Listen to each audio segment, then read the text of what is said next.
Hi guys, मैं महेश अग्रवाल और स्वागत करता हूं आपका EIH इंस्टीट्यूशन में।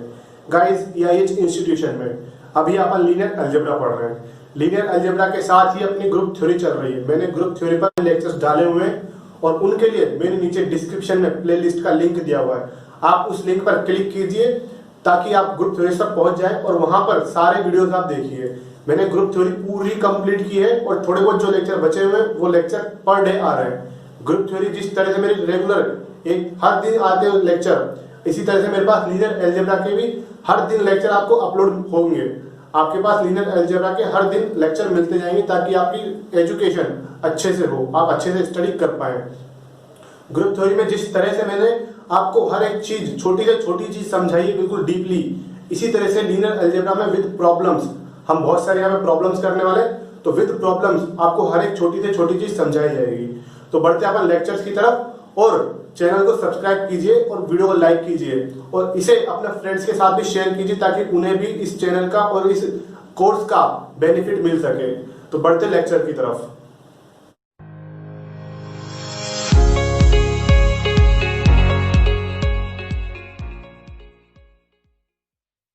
तो गाइस, इस लेक्चर में अपन देखने वाले मैक्सिमल एलआई सेट और मिनिमल स्पैनिंग सेट। ठीक है, तो मैं पहले आपको डायग्राम से और एग्जांपल से आपको इसको समझाऊंगा। ठीक है, इसी से वो समझ में भी आएगा, तो बाकी आप सब समझ जाओगे। तो देखो, मेरे पास ये एक एग्जांपल लेते हैं अपन कि पी क्या है, इसको ले लो v इक्वस टू R5/R, ये ले लो, ये मेरा वेक्टर स्पेस है। ओके, तो इसका बेसिस क्या होगा? इसका basis E1, E2, E3, E4, E5, ये मेरा स्टैंडर्ड बेसिस होगा। ओके, यही होगा।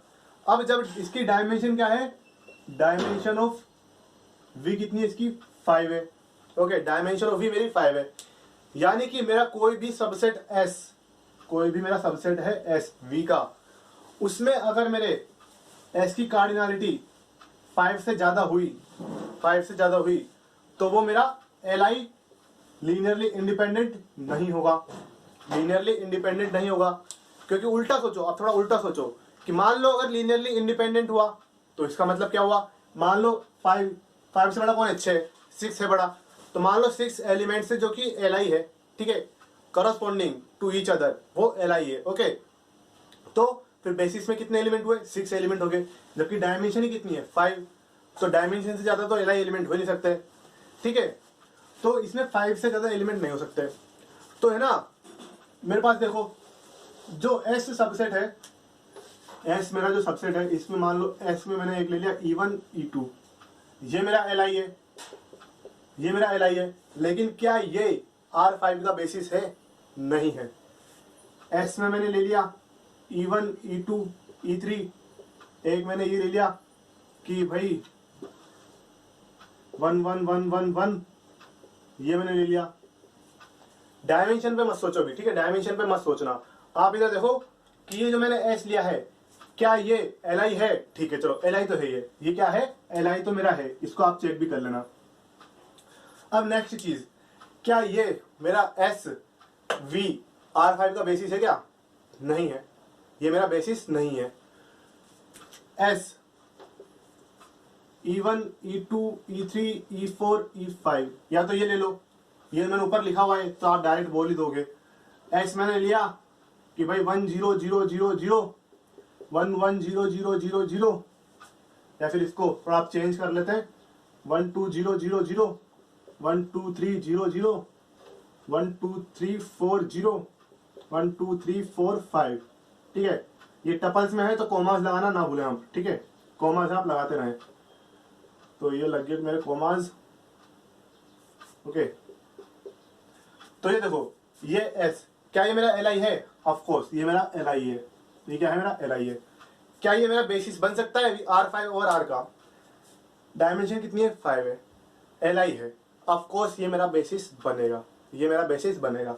इसके अलावा अगर मैंने इसमें S डैश अगर मैं लेता हूं तो S यूनियन, अगर मैंने इसमें कुछ भी जोड़ दिया ना, एक मान लो मैंने E1 तो है ही मेरे पास, मान लो मैंने E4 जोड़ दिया, S डैश मतलब S में मैंने, यानी कि इसमें मैंने E4 और जोड़ दिया, तो वो मेरा ना तो एल बचेगा ना ही वो फिर बेसिस बनेगा। ठीक है, तो जो बड़े से बड़ा जो अपना एल सबसेट हो सकता है ना, जो बेसिस बन सके, जो सबसेट, एस क्या है मेरा सबसेट है वी का, एस क्या है मेरा वी का सबसेट है, तो जो L I linearly independent subset मेरा वेक्टर स्पेस बी का बेसिस बन सके, तो वो मेरा सबसेट क्या कहलाता है, जो बड़े से बड़ा होगा, मैक्सिमल लीनियरली इंडिपेंडेंट सेट।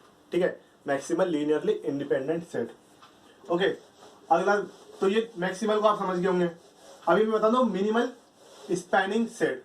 ठीक है, मिनिमल स्पैनिंग सेट। तो अभी मैंने जो बताया मैक्सिमल एल आई था, मैं इसको वापस बताऊंगा डायग्राम की हेल्प से। ठीक है, डायग्राम की हेल्प से आपको दिखाने वाला हूं मैं। तो देखो क्या होता है कि एस मैंने लिया, कि भाई मैंने एस में ले लिया E1 E2 E3 E4 E5, और फिर इसके बाद ये इस तरह से। ओके, अगला मैंने एलिमेंट लिया 1 1 1 1 1 1 2 3 4 5। ओके, ये मैंने एक एलिमेंट ये ले लिया। ओके, मैंने 1 2 3 4 5 एक एलिमेंट ये ले लिया, 1 3 5 6 7 ये एक एलिमेंट ये ले लिया। चलो इतने काफी है। कितने एलिमेंट हुए, 5 3 8। क्या ये एल आई है मेरे पास? ऑफ कोर्स ये मेरा एल आई नहीं है। क्यों? कार्डिनलिटी एस की 8 है, डायमेंशन 5 है, तो डायमेंशन से ज्यादा तो एल आई एलिमेंट्स हो ही नहीं सकते किसी एक पर्टिकुलर सेट में, तो ये एल आई तो नहीं है। क्या ये मेरा स्पैनिंग सेट है? क्या ये एस मेरा स्पैनिंग सेट है? तो स्पैनिंग सेट का मतलब क्या होता है कि मान लो मैंने V1 V2 V3 V4 V5 V6 V7 V8 नाम दे दिया, जो कि क्या है, V के सबसेट है। क्या है मेरे पास? S क्या है, V का सबसेट है, तो मैंने V1 V2 ऐसे नाम दे दिया। स्पैनिंग सेट का मतलब क्या होता है? L ऑफ S का मतलब क्या होता है? Set of all possible linear combination. ठीक है, set of all possible linear combination. तो क्या यहां पर alpha 1 V1, alpha 2 V2, alpha 3 V3, alpha 4 V4, alpha 5 V5, alpha 6 V6, alpha 7 V7, alpha 8 V8, तो क्या ये मेरा इक्वल्स टू है क्या R5 ओवर R के? ऑफ कोर्स है। क्यों है वो भी देखो, E1 E2 E3 E4 E5, इसके बाद देखो 1 2 3, ये 3 एलिमेंट्स जो है ये इनके लीनियर कॉम्बिनेशन में है नहीं है। बाकी E1 स्टैंडर्ड बेसिस जो है अपना E1 E2 E3 E4 E5, इनके इन पांचों के लीनियर कॉम्बिनेशन से बन सकता नहीं बन सकता? ये बन सकता है। इन सबको अगर E1 plus E2 plus E3 plus E4 plus E5 कर दोगे तो आपका ये V6 बन जाएगा। ठीक है, क्या ये बन सकता नहीं बन सकता? ऑफकोर्स बन सकता है। कैसे बनेगा? E1 यहाँ पे 2 है ना, तो 2 E2 3 E3 4 E4 5 E5, तो मेरा ये बन जाएगा। इसको मुझे बनाना है तो कैसे बनाऊंगा? E1 plus 3 E2 plus 5 E3 plus 6 E4 plus 7 E5, ये मेरा बन जाएगा। ठीक है, तो बेसिकली मेन क्या हो रहा है, मेरे पास ये 3 एलिमेंट तो क्या है, इन पांचों का लीनियर कॉम्बिनेशन है। तो मेन मेरे पास क्या हुए एलिमेंट्स जो स्पैन कर रहे हैं, वो 5 एलिमेंट्स ये हुए। ठीक है, ये भी है मेरे पास, ये भी स्पैन कर देंगे। मान लो आपने E1 हटा दिया, तो इसकी हेल्प से भी कोई कुछ ना कुछ स्पैन हो रहा होगा। ऑफकोर्स बात है कि भाई सेट में आप कुछ भी लोगे, उसका लीनियर कॉम्बिनेशन करोगे, तो कुछ ना कुछ तो रिजल्टेंट आएगा ही आएगा, कुछ ना कुछ तो इसका रिजल्टेंट आएगा ही आएगा। ओके, तो ये मेरा ऑफकोर्स R5 ओवर R को स्पैन करेगा। ठीक है, अब मान लो मैंने इसमें से ये V8 हटा दिया, तो मेरा ये हट गया। क्या ये अभी भी मेरा R5 ओवर R को स्पैन करता है कि नहीं करता है? ऑफकोर्स स्पैन करेगा। क्यों? क्योंकि स्पैन करने के लिए तो मेरे पास ही सिर्फ 5 एलिमेंट्स ही सफिशिएंट है। मैं तो एलिमेंट्स ज्यादा ले रहा हूं। मैं आपको ऐसा बोलूं कि भाई आपको खाना खाने के लिए 5 रोटी की जरूरत है, लेकिन अगर मैं आपको 7 रोटीज दे दूं आपको, ठीक है, तो आपके लिए सफिशिएंट होंगी नहीं होंगी? More than sufficient. ऑफकोर्स बात है, मोर देन सफिशिएंट है, कॉमन सेंस से। तो मैं इसको कम करता हुआ जा रहा हूं। मैक्सिमल एलआई में तो मैंने क्या किया, सेट की कार्डिनलिटी बढ़ाई थी, लेकिन स्पैनिंग सेट में सेट की कार्डिनलिटी कम कर रहा हूं मैं। ठीक है, कम कर रहा हूं।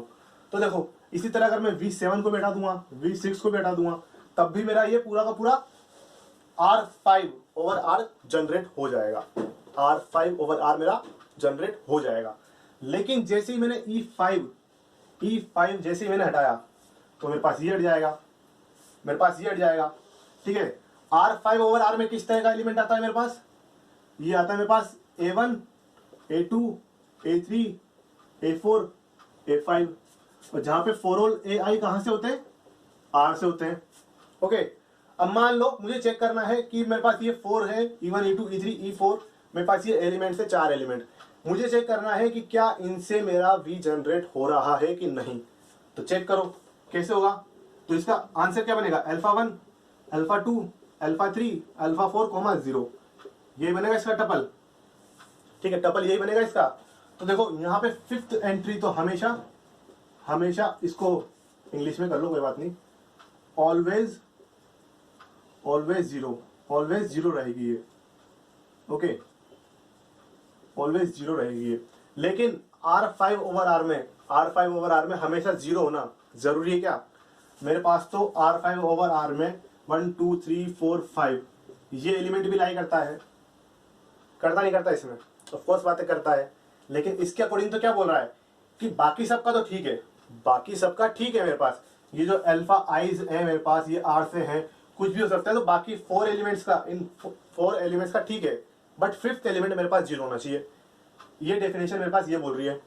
लेकिन यहां पर ये एलिमेंट भी लाई करता है। तो क्या इसने L ऑफ S, और S मेरा ये है, तो क्या L ऑफ S ने मेरे को R5 ओवर R दिया? नहीं दिया।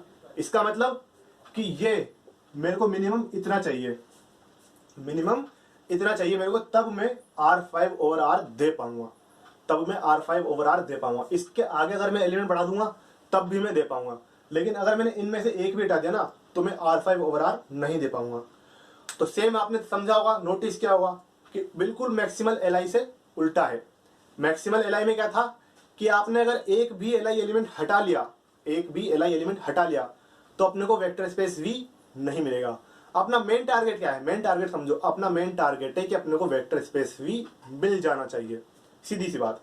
ठीक है, तो अगर मैंने आपको सेट दिया, उसमें LI एलिमेंट्स है, अगर मैंने उसमें से एक भी LI एलिमेंट हटा लिया तो मेरे को वेक्टर स्पेस V नहीं मिलेगा। ठीक है, तो मेरे पास मैक्सिमल LI, तो मुझे क्या क्या जोड़ने होंगे कि मेरा वो वेक्टर स्पेस भी जनरेट हो जाए, वेक्टर स्पेस भी मिल जाए मेरे को। तो वो मैक्सिमल LI हो गया। स्पैनिंग सेट में मेरे पास ज्यादा हो सकता है, ज्यादा एलिमेंट वो भी स्पैन कर देंगे, लेकिन अगर एलिमेंट कम हो गया तो वो मेरे पास स्पैन नहीं करेंगे। और इसी तरह अगर मेरे पास LI में एलिमेंट बढ़ गए तो वो LI ही नहीं रहेंगे, एलिमेंट तो वो मेरे LI ही नहीं रहेंगे। जनरेट वगैरह करने की तो बात छोड़ो, LI ही नहीं रहेंगे। ठीक है, इतना सा था मैक्सिमल LI और मिनिमल स्पैनिंग सेट में। ठीक है, मैक्सिमल LI और मिनिमल स्पैनिंग सेट में। तो डायग्राम से समझो कि ये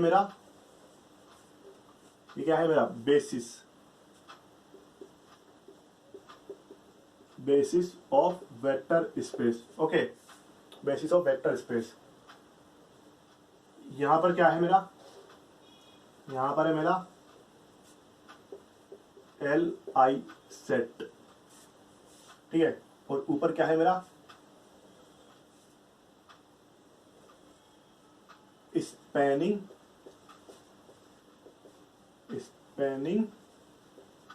सेट। ठीक है, तो इसकी ये कार्डिनैलिटी को शो करता है। ये ग्राफ क्या है? कार्डिनैलिटी को शो कर रहा है कि अगर मेरी बेसिस की कार्डिनैलिटी मान लो K है, तो ये लेस देन K है, ऑब्वियस सी बात, ये ग्रेटर देन K है। तो अगर मेरा LI सेट की कार्डिनैलिटी लेस देन K है तो वो मेरा कभी भी बेसिस नहीं बन पाएगी। बेसिस बनने के लिए क्या जरूरी है कि ये मेरा ऊपर जाता जाए, इसको मैक्सिमल करना है। अभी ये कम है तो इसको मैक्सिमम करना है। ठीक है, कि वो बेसिस बन जाए। तो यहां पर जाकर जैसे ही वो K हो जाएगा, वो क्या बन जाएगा? बेसिस बन जाएगा मेरा। ये क्या बन जाएगा? बेसिस बन जाएगा। कि जैसे कि R3 में मेरे पास क्या था? E1, E2, क्या ये मेरा R3 का बेसिस है? नहीं है। इसमें अपने को E3 और जोड़ना पड़ेगा, तब ये मेरा R3 का बेसिस बनेगा। तो सेम यही कॉन्सेप्ट है। स्पैनिंग सेट में तो अपन ज्यादा एलिमेंट भी रख सकते हैं ना। अगर मैंने LI में मान लो मेरा S ये है, कि E1 E2 E3 E4 का तो कोई कॉन्सेप्ट ही नहीं है। मान लो मैंने E1 E2 रखा, 1 1 1 रखा, 1 2 3 रखा, ठीक है, 1 4 5 रखा मैंने इस एस में, तो क्या ये सेट मेरा एल होगा क्या? नहीं होगा। डायमेंशन 3 है तो एल तो होगा नहीं है, डायमेंशन 3 है तो एल तो ये होगा नहीं। तो इसमें से क्या मेरे को इसका हटाना है, ये फालतू की चीजें हटानी है मेरे को। लेकिन ये जो मैंने लिखा था अभी 1 1 1 1 2 3 1 4 5, ये मेरा स्पैनिंग सेट तो हो सकता है, इससे मैं R3 को स्पैन तो कर सकता हूं। लेकिन अगर मैं इस एलिमेंट को हटा दूंगा तब भी मैं R3 को स्पैन कर दूंगा, इसको हटा दूंगा तब भी मैं R3 को स्पैन कर दूंगा। लेकिन अगर मैंने इस एलिमेंट को भी हटा दिया तो मैं R3 को स्पैन नहीं कर पाऊंगा। तो बेसिकली अपने को लाना क्या है, डायमेंशन के बराबर कार्डिनलिटी लेके आनी है। वेक्टर स्पेस की डायमेंशन के बराबर मेरे को कार्डिनलिटी लेकर आनी है, इसी के बाद मेरा वो बेसिस बन पाएगा। ठीक है, तो एलआई सेट को मैं ऊपर बढ़ाऊंगा और स्पैनिंग सेट को मैं नीचे लेकर आऊंगा, इसकी कार्डिनलिटी को। इसमें से एलिमेंट हटाने मुझे, एलआई सेट में मैं एलिमेंट ऐड करूंगा, ऐड एलिमेंट्स टू फॉर्म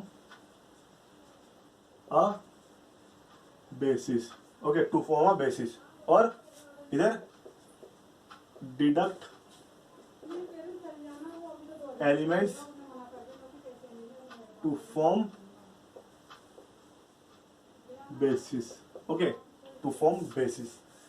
तो ये था मेरा एलआई सेट, स्पैनिंग सेट, और इन दोनों के बीच में क्या आएगा मेरे पास, बेसिस आएगा। क्या आएगा मेरे पास, बेसिस आएगा। ठीक है, इसको और वेन डायग्राम से अगर आप समझना चाहो तो वेन डायग्राम में देखो इसको कैसे बनाएंगे अपन। ठीक है, ये तो क्या है मेरा V है, पूरा वेक्टर स्पेस, ओके। ये क्या है मेरा एलआई सबसेट है, ये क्या है मेरा स्पैनिंग सबसेट है, ओके। और बीच में जो ये बनेगा ना इनका, ये बनेगा मेरा बेसिस। ये क्या बनेगा, ये बनेगा मेरा बीच में जो इंटरसेक्शन में आएगा वो मेरा क्या बनेगा, बेसिस V बनेगा। इन दोनों के इंटरसेक्शन का बेसिस V बनेगा, ओके। आगे बात समझ में। तो बस इतना सा बड़ा सिंपल सा कॉन्सेप्ट था। ये डायरेक्ट इस तरह की चीजें एग्जाम में आती नहीं है, लेकिन ये चूंकि सिलेबस में है समझना जरूरी है। भैया आपसे कोई आगे पूछ ले कि मैक्सिमल एलआई सेट क्या है, तो आपको बोलना आना चाहिए कि आप बोल सके कि क्या बोलना है, कैसे बोलना है, ओके। तो मेरा ये हुआ। अब मैं आपको एक डेफिनेशन बताता हूं, कौन सी, आइडेंटिकल सब स्पेस, आइडेंटिकल सब स्पेस। तो मेरा मैक्सिमल एलआई और मिनिमल एलडी, मैक्सिमल एलआई और मिनिमल एलडी मेरा यहां पे खत्म होता है। ठीक है, अब मैं एक डेफिनेशन बताता हूं आपको, आइडेंटिकल सब स्पेसेस। आइडेंटिकल मतलब आइडेंटिकल जो अपन बोलते ना, मैंने जब आपको ग्रुप थ्योरी में क्लासिफिकेशन पढ़ाई थी, क्लासिफिकेशन, तो मैंने क्या बोला था, क्लासिफिकेशन है तो म्यूचुअली डिसजॉइंट होएगी या फिर आइडेंटिकली सेम होंगी। तो वो आइडेंटिकल वाला वो सेम कॉन्सेप्ट है, आइडेंटिकल सेम मतलब है उसका। ठीक है, let W1 and W2 be two subspaces of V over F। मैंने V over F के दो सब स्पेस ले लिए, W1 and W2। ठीक है, let W1 equal to L of S1 and W2 equal to L of S2। मैंने मान लिया कि W1 मेरा S1 से स्पैन हो रहा है, W2 मेरा S2 से स्पैन हो रहा है। ठीक है, देन वी से W1 and W2 are identical if and only if नहीं है, ये वन साइड है, if each element of S2, देखना, each element of S2 can be written in linear combination of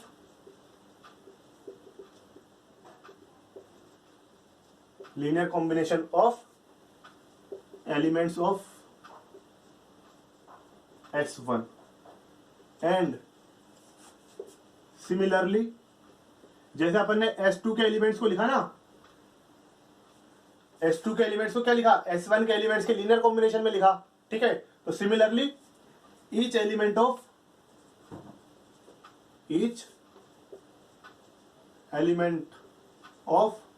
S1 can be written in linear combination of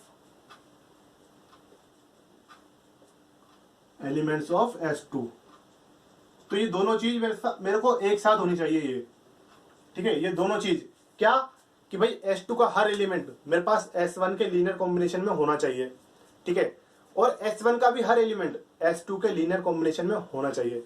ये दोनों चीज एक साथ होगी तभी मैं कहूंगा कि मेरा W1 and W2 identical subspace होंगे, आइडेंटिकल सबस्पेस होंगे, ठीक है, आइडेंटिकल सबस्पेस होंगे। तो S1 मान लो मेरा ये था, S1 मैंने मान लिया कि U1 U2 U3 U4 UK, ठीक है। अब आइडेंटिकल है तो ऑब्वियस सी बात है कि इनकी डायमेंशन तो कार्डिनैलिटी वगैरह सब सेम होंगी, ठीक है, डायमेंशन कार्डिनैलिटी वगैरह सब सेम होंगी इनकी।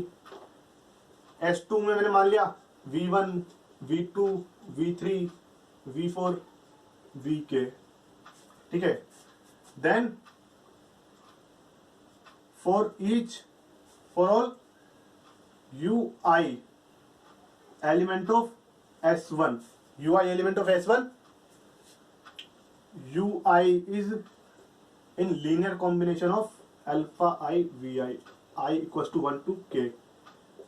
Similarly, for all Vj element of S2, Vj equals to summation of alpha j Uj, j equals to 1 to K, j equals to 1 to K, ठीक है। अगर ये ऐसा हुआ, अगर मेरे पास ऐसा हुआ तो इसका मतलब क्या हुआ, implies that W1 and W2 are identical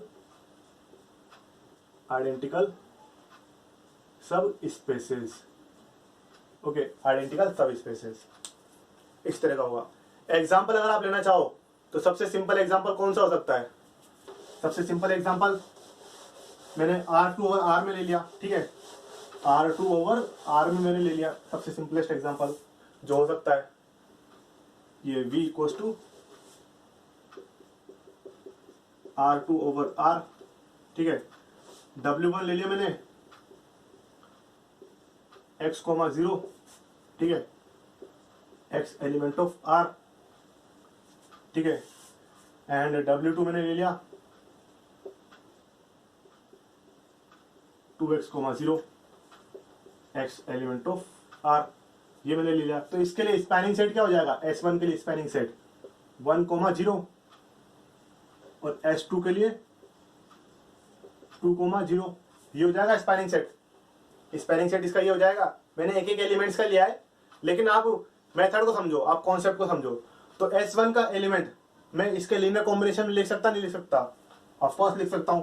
भाई मेरा ये किसमें है, S1 में है, तो 1, 0 इक्वल्स टू अल्फा, इसको मान लो मैंने V1 बोला, इसको मैंने U1 बोला, तो अल्फा 1 V1 यानी कि अल्फा 1 फिर 2, 0, तो अल्फा 1 इक्वल्स टू 1/2 मेरे पास R में लाई करता नहीं करता। अल्फा 1 तो क्या है, फील्ड का एलिमेंट है, एलिमेंट ऑफ F, ठीक है।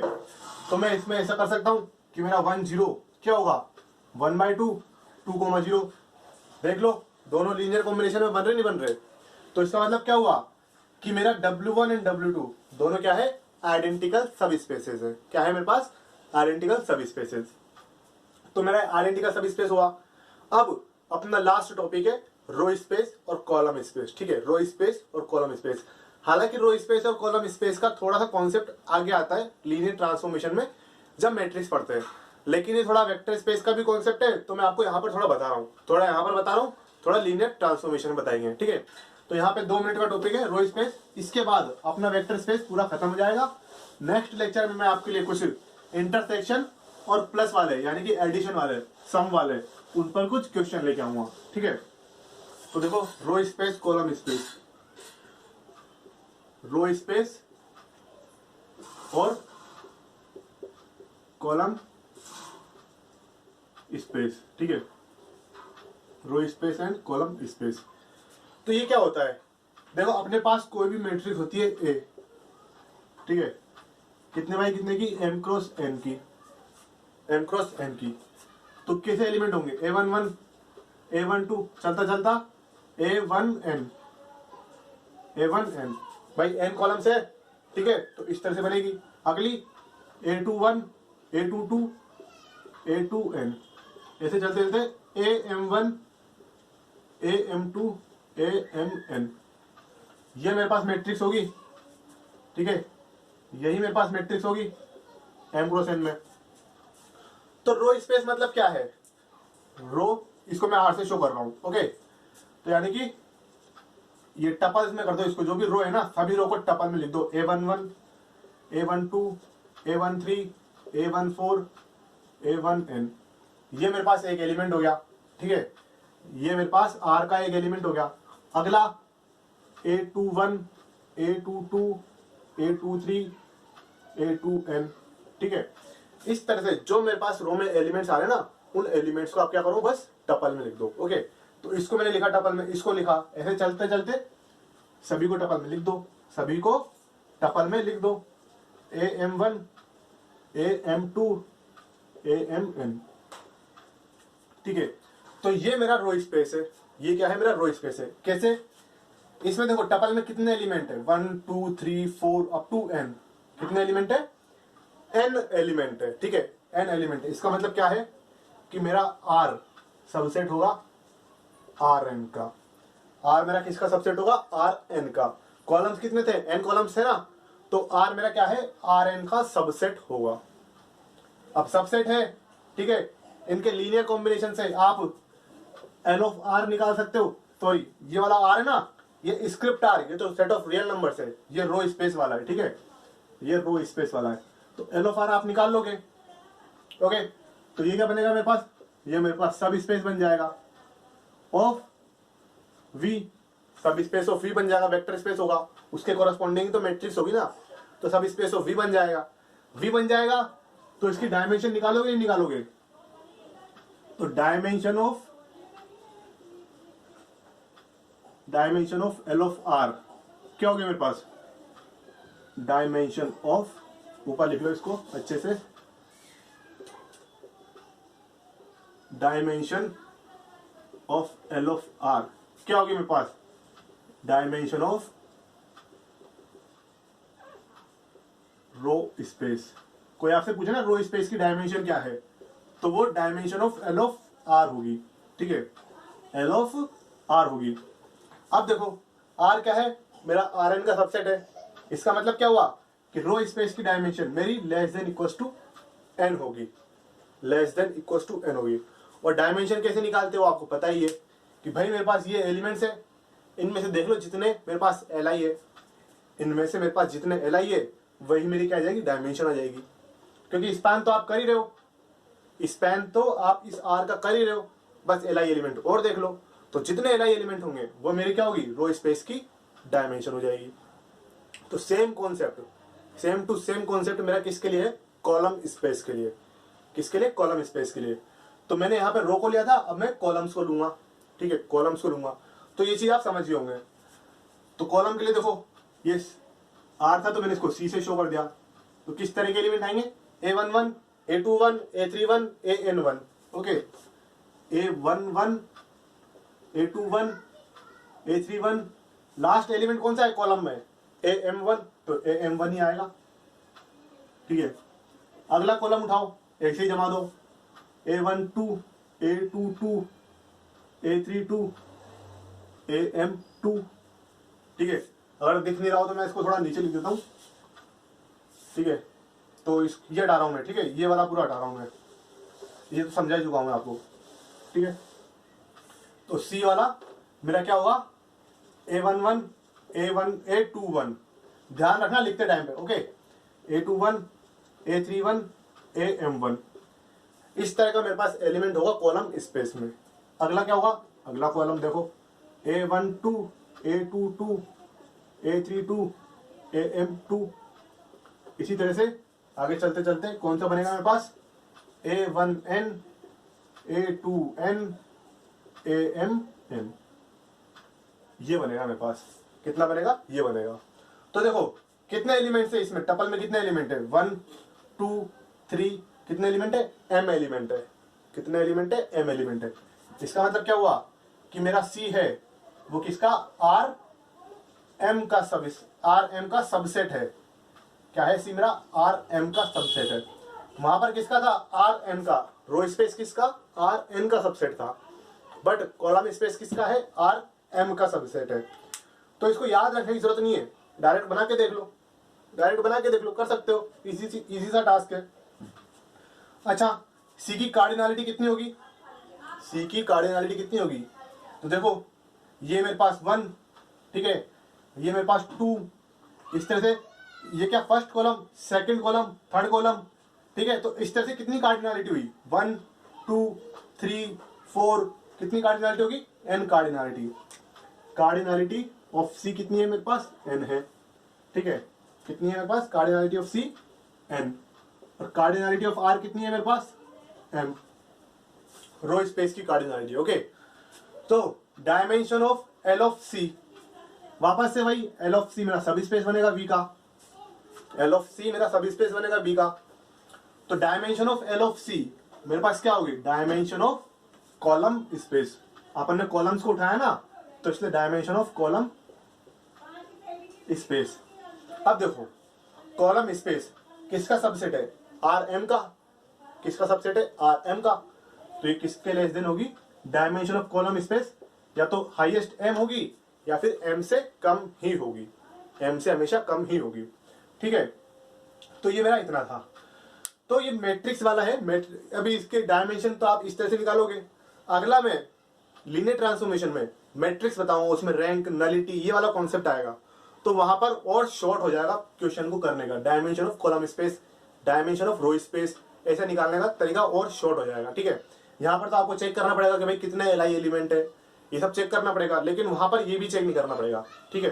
भाई स्पैन तो कर ही रहे हो, यहाँ पे आपको Li एलिमेंट चेक करने पड़ेंगे, लेकिन वहां पर आपको ये चीज नहीं करनी पड़ेगी, बड़ा इजीली निकल जाएगा। इसके ऊपर 1-2 बार क्वेश्चन आया भी है नेट में, डायमेंशन ऑफ रो स्पेस निकालो, डायमेंशन ऑफ कॉलम स्पेस निकालो, इसके ऊपर क्वेश्चन आया भी है, ठीक है। तो यहां पर मेरा वेक्टर स्पेस खत्म होता है। अब नेक्स्ट लेक्चर में मैं आपके लिए 3-4 क्वेश्चन लेके आऊंगा जो बेसिकली होंगे सिर्फ इंटरसेक्शन वालों पर और प्लस यानी कि एडिशन वालों पर, क्योंकि मैं आपको सब स्पेस की डायमेंशन निकालना सिखा चुका हूं, वेक्टर स्पेस की डायमेंशन मैं आपको निकालना सिखा चुका हूं, ठीक है। तो नेक्स्ट लेक्चर में मिलते हैं कुछ एग्जांपल्स के साथ, तब तक के लिए थैंक यू।